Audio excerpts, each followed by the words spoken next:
about 34 centigrade today with humidity. It's above blood temperature. Lots of people doing lots of stuff about how to cool yourself in the summer online, and that's important. Like I say, here I'm not that bothered.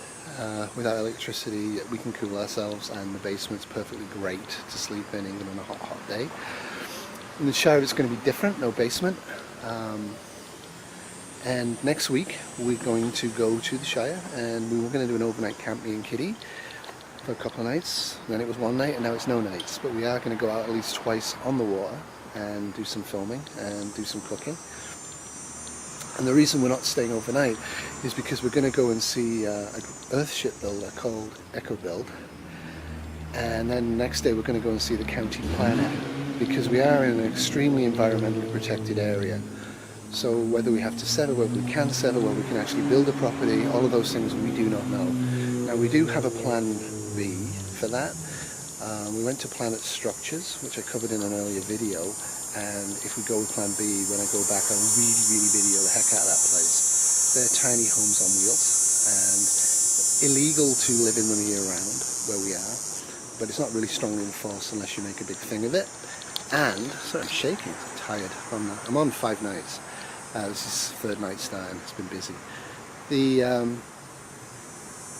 So one or two of them, probably maybe 2 of them, plus a bunch of sheds should work. And yeah, Neo Survivor is now back, if you don't know. Great guy, check him out. One thing me and him kind of sort of disagree with, and have disagreed with, and probably always will disagree with until we're both proven wrong, is human-caused climate change. He's got some graphs up there, and he explains why graphs are misleading and how they can be manipulated. And he's right. He's absolutely right. Of course, the graphs can also be manipulated in the opposite direction to prove the case there is no human-caused climate change. I'm 54, which is a lot in dog years, a lot in cat years, meow, next week, and I'm old enough to know what the normal temperatures are like, what the normal weather patterns are like. Although I've only been in Canada since '89, it's a fair amount of time to get used to what the climate is. Kitty's been here since she was born, and she's the same age as me, well, 2 months younger. She always says that, I'm older than her. The climate's changed, and it's changing. In Toronto, typically we would get thunderstorms every 2 to 5 days during the July-August period. Peak lightning times, really. Massive heavy downpours. That's just not happening. Probably get wind noise. It's just not happening this year. And it wasn't really happening last year, and it wasn't really happening the year before. And these temperatures for us are significantly higher and more sustained than we would be typically used to. No, they're not records. Yes, it was hotter when the dinosaurs were here, but I still say, if you look at the climate change, human-caused climate change argument, the human-caused climate change scientists and the people that read their science, almost all of us agree. I do have a science degree, by the way, and a master's in nursing. All agree that climate change is real, it's human-caused, and it's probably irreversible at this point. I don't agree we're going to be extinct. We all agree on that side of it, that the winters are going to be brutal, brief, but brutal. Massive cold fronts coming in, sticking around, huge snow drops, huge ice drops. Interestingly, on the denier side, they're called deniers because they deny the overwhelming consensus of science. Now, you know, at one point the scientists believed the earth was flat, and they were wrong. So the deniers at that time were the globalists. They could be right.